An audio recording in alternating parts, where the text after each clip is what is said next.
Let's do chapter 1, Through the Looking Glass. Hey look, a new arrival! Do you think he's okay? Of course he's not okay, Rousseau. He wouldn't be here if he was okay. Rousseau? The famous philosopher Rousseau? Well, maybe he's okay in the spiritual sense. Oh, my head. I didn't think it was possible to feel this much pain. Hold on, he's coming too. Hey, buddy, what's your name? Socrates? Sorry, I didn't quite catch that. It's Socrates. Did he say Socrates? Oh my god! Oh my god! He's back! He's back! Socrates is back! Quick, let's take him to the Arbiter! Huh? Hold on, what? No! Put me down! So it looks like our hero Socrates has been captured by a large crowd of people, including Rousseau. What? What? What is going on? Where have you taken me? Greetings, great thinker Socrates. Ah! A demon! Please don't eat me! This is not the great thinker Socrates. Notice I've lost a ton of credibility with this guy. The great thinker Socrates was much wiser and far more bearded. Yeah, I could have told you that. Ari, oh, thank God you're okay. Did it hurt you? Hi, Dad. Oh, you're akin to Ariadne Jones? A sharp thinker. We were just discussing the nature of existence. I suppose I should introduce myself. I'm the Arbiter, overseer of the intelligible realm. The what realm? The intelligible realm, the realm of ideas. Things you can think about. The plane from which all thought originates and the final resting place for those who concern themselves with the art of philosophy. So basically, we died and went to philosophy heaven. That's what you're saying, right? Don't worry, Socrates. You're not supposed to be here. That's a mistake. You're not a philosopher. Your interesting name must have confused the existential sorting algorithm. Clearly a glitch in the computer that controls the afterlife. I'll talk with Turing about it. And, Ari? Still alive. Her knowledge, I'm sure, contributed to this misfiling. Oh, so my death and her knowledge, they got mixed up and thought I was a philosopher and sent me to philosopher heaven. Well, thank God. Okay, not that I'm enjoying this peek behind the mortal curtain, but, what are we doing now? Well, Ariadne Jones, you can leave. She's not dead, she gets to go back to life. How awesome! She gets to go through the door. Right now, in the real world, you're unconscious. Comatose might be appropriate. But the moment you step through the gate, you'll wake up in the hospital bed in New York. In a large amount of pain, but alive. It's going to be painful. It would be, yes, but you have no need to worry now, Socrates. There's no pain in your future. Oh, I got out of the crash uninjured? Not exactly. Oh, that sounds bad. You don't mean? I apologize for the confusion. I said Socrates was not a philosopher. I never meant to imply he was not dead. Once you leave, we'll get him filed away to the appropriate afterlife. Let's see, accountant afterlife? Yes, one involving a lot of numbers. Is this a joke to you, Arbiter? No, it's simply the way of the world. You have a life, he does not. There's no way he can possibly leave. But you can't just... He's my dad. Alright, stop, please. But, look, as much as I hate it, I'm not sure we could talk our way out of this one. I'm dead, okay? I don't think I could talk my way out of philosopher heaven. I'm not really that smart. So look, this might be the last time we get to speak. Will you just... know I love you and And tell your mother I'm sorry for me, please. Remember to do your homework and water the plants, and don't stay out too late. Arbiter, can I talk to you for a moment? Wow, Ari, not even kind of listening to Socrates. He's trying to say a great goodbye. Trying to give fatherly wisdom here.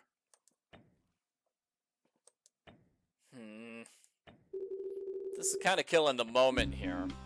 Well, Socrates, I need to amend my initial statements. There is, in actuality, one way out. There is? Yes, an ancient wager set down by the original Arbiter, reserved for the best of thinkers.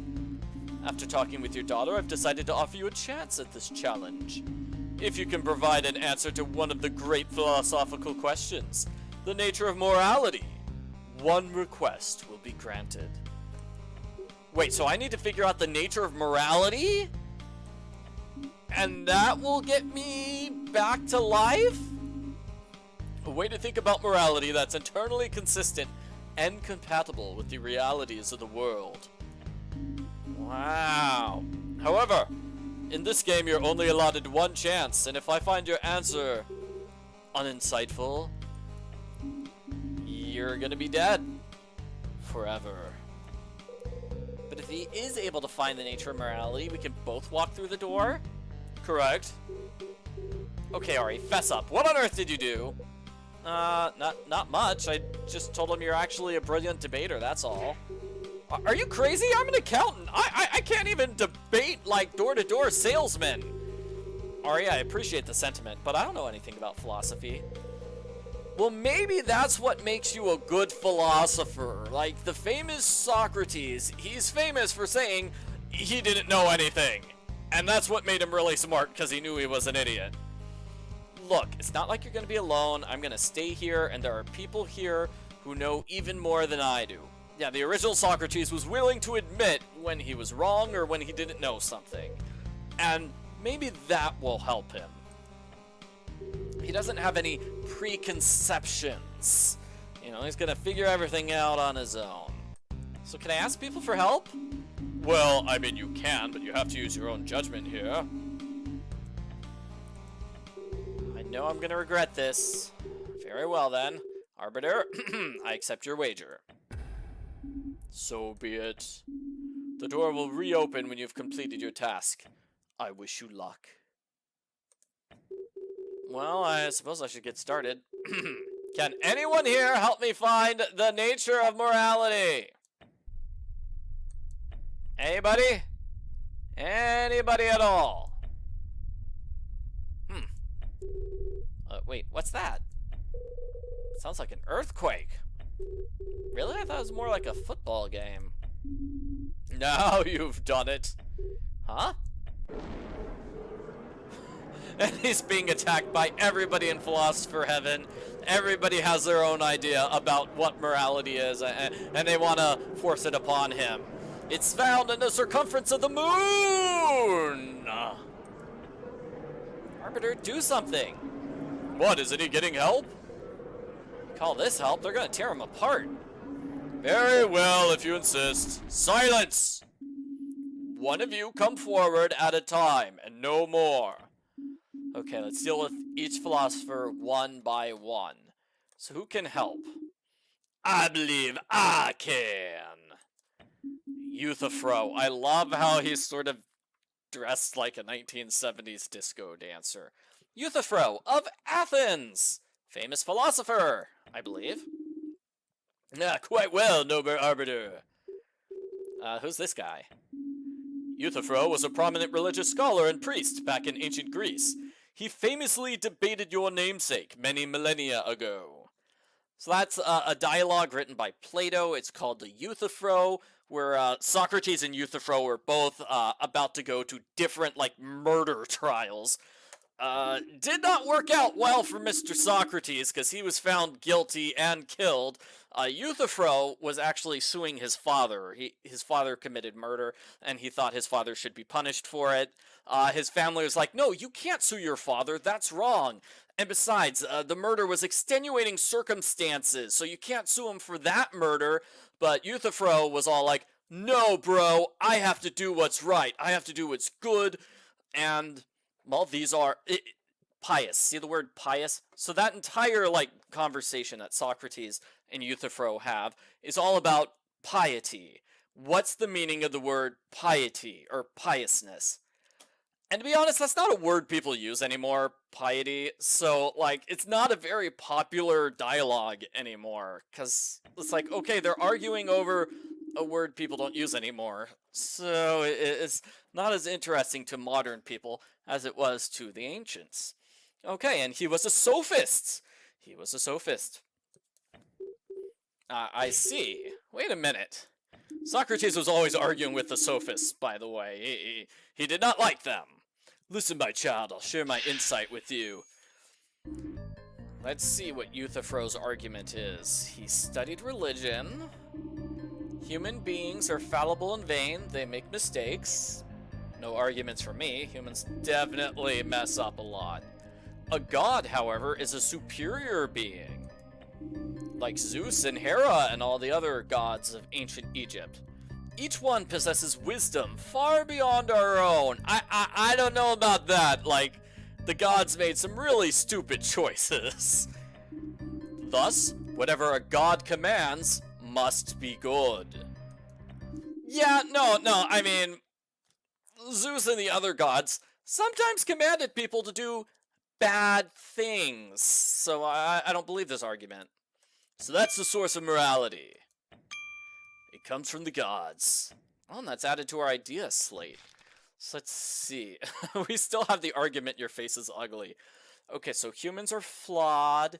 Morality comes from the gods. I think this is going to be the important one. He's arguing that sentient beings are flawed, but the gods are also sentient beings, right? That means they're creatures that can think on their own. Yeah, so I think that's the argument I'm going to make to counter this argument. There a problem, child? I'm not exactly religious, and I don't really believe in the ancient Greek religion. I see. Poor unfortunate souls. If you allow your mind to remain clouded, you'll never get out of here. Clouded, huh? Ari? Listen, Dad, Euthyphro's argument benefits from its simple nature, but I feel like he's simplifying it a bit too much here. Okay, what do I do? Sometimes you need to examine the argument closely. You find hidden assumptions that were unstated. Yeah, like maybe that assumption that the gods are sentient beings, which tie to the bigger issues. I don't know, let's see. Well, Socrates, is this it? Yo, I'm not ready to bet my life on the gods. I'm not ready to say morality is whatever the gods say. Euthyphro, we're gonna have to ask you some questions here. I don't think we need to press that statement. So let's get some clarification here. Yeah, human beings make errors. Yeah. I guess that's a pretty clear statement. A god is a superior being. Well, let's check this one. Gods have abilities beyond our comprehension. They can change form. They can travel anywhere in an instant. Those are impressive, but I mean, it doesn't necessarily mean they're the arbiters of morality. Look, can you throw lightning or create a storm? Did you make the world in 7 days? Did you turn your daughter into a tree? No. Well, the gods did those things. Clearly they're superior. Everyone possesses wisdom beyond our own. So I'm going to ask for clarification and backing for this statement as well. Everyone. Uh-oh. Euthyphro doesn't look like he's handling this question very well. Yeah, every god.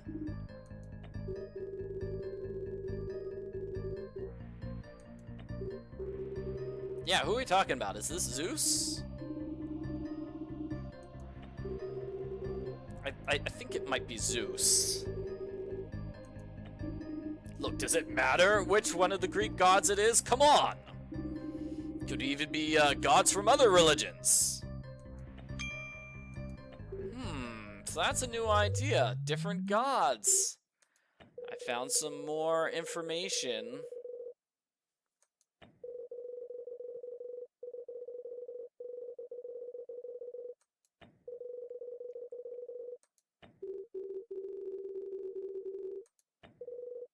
I don't know, maybe it will help? You need to figure this out yourself, remember? Look, I think I'm helping you a little too much, dead guy.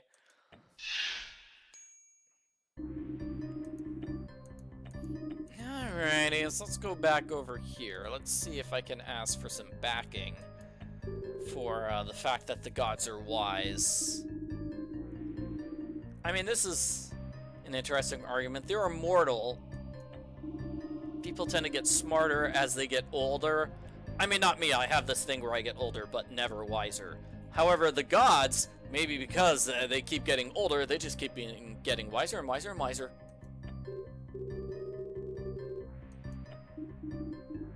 Yeah, we're not immortal, we're dead. Seriously, huge difference. Like, I'm having experiences in the afterlife. I feel like those are different from, like, experiences on Earth, but, yeah, So let's see, what can we do? His philosophy applies to all gods, though they might have different ideas.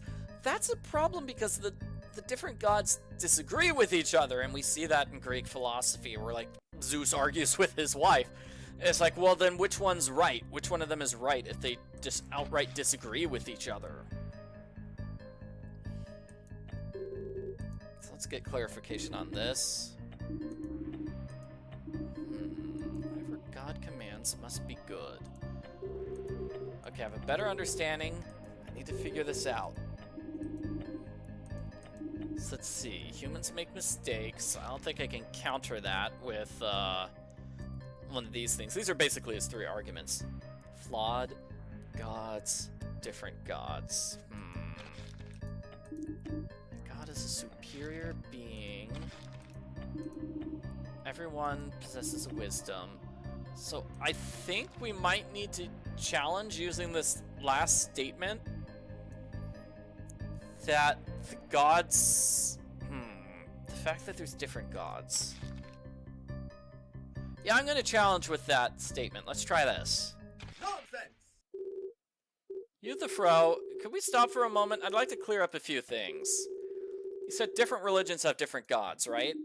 Yes, child. Sometimes they have different views? Indeed, piety comes in many forms. Yeah, so, you know, the sort of thing that Zeus asks of his followers is different from the sort of thing that Athena asks from her followers. Using these ancient Greek gods as a model. So, Dad, what's up? I don't know, I maybe found a problem there? That's great, we'll present it. Dad? Sorry, this is just a little intimidating. What if everybody laughs at me? Just present it, Dad, nobody's gonna laugh at you. This isn't some deer repellent salesman, this is a real deal. Real things are at stake here, like me. Dad, just present it. Okay. Euthyphro, there's a problem with your position. Is that so, child? It is so. Look, you claim morality comes from the gods. We can trust whatever the gods are commanding. But if the gods disagree, that puts your idea in a weird place. You said we can't judge their wills for ourselves, but when different gods think different things are good, then what would actually be good? That'd make the gods impossible to use as a source of morality. Right?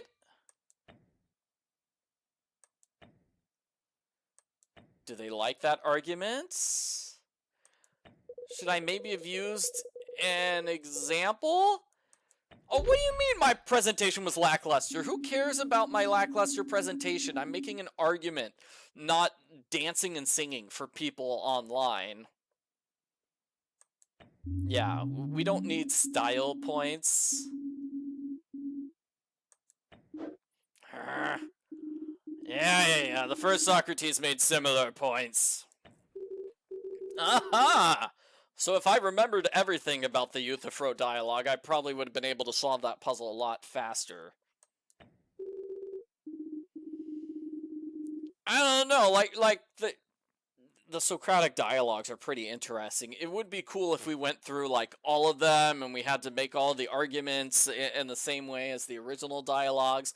But at the same time, that would mean we're doing like 6 or 7 different ancient Greek philosophers. I feel like we're probably going to move on to get other philosophers, maybe J.S. Mills or Rousseau, who have already been mentioned in this game so far. Your blasphemy won't take you as far as you think. Poor child, let me show you where you've lost your way. And I assume this is what happens in the Euthyphro. Like I said, I don't remember the specific details, but like when Socrates pointed out a problem, he amended his argument. Okay, so it's true that sometimes the gods disagree. That might be a source of confusion. However, there are many points on which they agree. Yeah, so like pretty much every religion agrees that you shouldn't kill people without cause. So he's changing his argument saying, hey, what the gods agree on is good.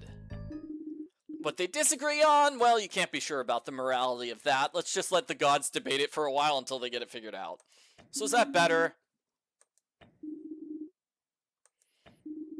So he switches from saying morality is what the gods say is good to morality is what the gods agree is good. A subtle difference. A subtle difference. Yeah, it's a bit more nuanced now, but something tells me it won't stand up to examination. Huh. I'm sorry, Euthyphro. I still got some questions for you. Still got some questions here. Alright. That might be a source of confusion. Let's hear some clarification here. Yeah, somebody might be confused and not understand it. So much passive aggressiveness. However, there are many points on which divine beings agree.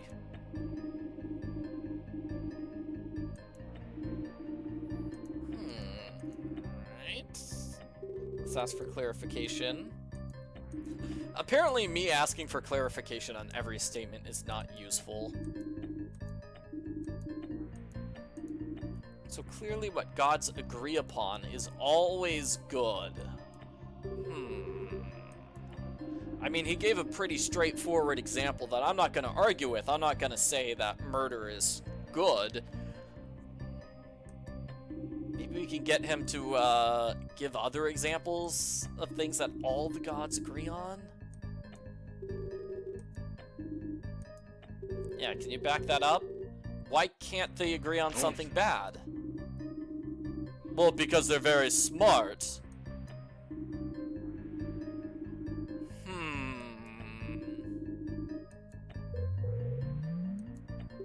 Whoa, I got more credibility from that? So we have a new statement here.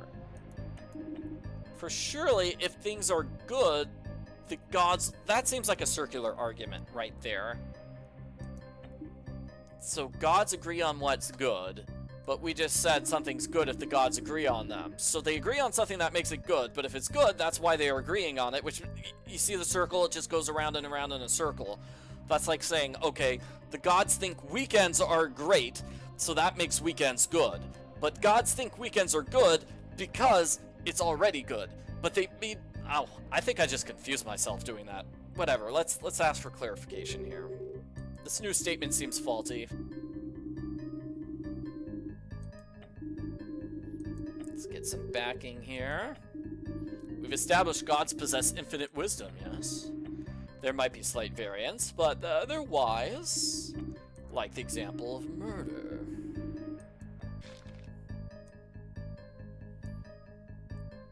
Yeah, so good things are good because the gods like them. I mean, that's the statement.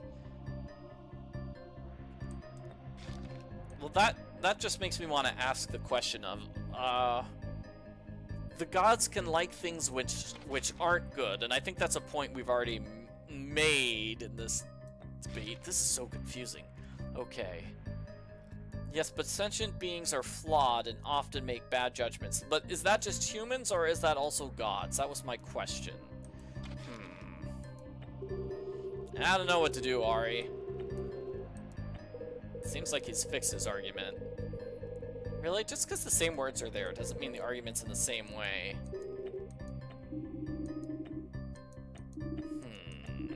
So let's see.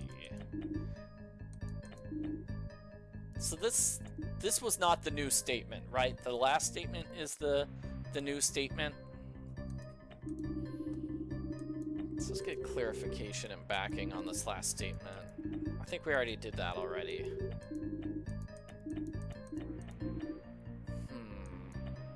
Can I question the relevance of this? Yeah, I guess questioning the relevance isn't helpful here.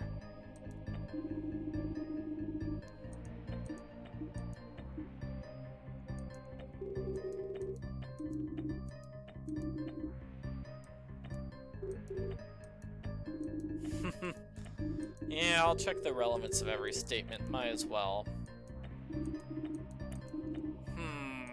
Alright. Maybe we should argue that his face is ugly. I don't know. I think I've gotten stuck. I am not a pro philosopher right now. So, things are good because gods like them. Things are good, the gods... Like, I still think this is a circular reasoning. I think that's the problem, I just don't know how I'm supposed to state that in a good way. So I think we'll try this one. Nonsense!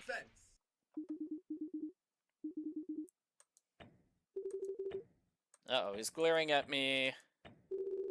Pull yourself together, Socrates. You've got a point. Nonsense. Did you just shout for your own amusement? Right, sorry. Okay, the core of your argument is morality comes from gods, yeah? And that's true because gods would command what is good. Also true. Is that so? Because I think it just revealed a major problem with your argument. What? I have no idea what you mean, child. Really? Well then let me ask one more question. Are things good because gods command them? Or do gods command things because they're good? Where does the circle start? What? Look, Euthyphro, you've said over and over again the gods wouldn't ask us to do something bad. They restrict their commands to things that would be good for humans. But in order for this to be true, that means the things they command already have to be good, independent of the gods. They need to have value rooted in something other than the gods. Nice catch, Dad. The fact is, even in a world where the Greek gods existed, they couldn't be the source of good. They'd merely be the people that point out what's good. They point out the goodness of things which already exist. Excellent point, Socrates Jones. Very clearly presented. Maybe I should coach you on vocab, like things. Just saying things all the time maybe is not very great, not very eloquent. What do you say, Euthyphro? Do you have an argument, a counter argument here? Which one of those options is true? No! Just as I thought, you got nothing. You talk a big game, but you clearly haven't thought your points through. There's no way I could accept this argument as my own. It's too holy. Insolent wench. I tried to deceive you, and this is how you repay me? You won't last to win your way out of here, child. The gods will smite you for your blasphemy. Will they?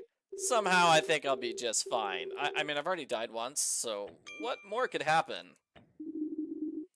Really, there's no limits on smiting. Just you wait. You'll be nothing but a pile of dust to smolder. A warning to all who dare insult the gods. Silence! I mean, that's Greek mythology there. Zeus would often just kill people with firebolts if he didn't like them.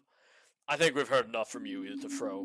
Socrates was right to question you. Your philosophy failed to measure up. Reflect upon this. But go and reflect. Yes, Arbiter. Alright, so we made it through chapter number 1. Hooray! It looks like in chapter 2, we get to meet an old friend. Ooh, I wonder who it could be.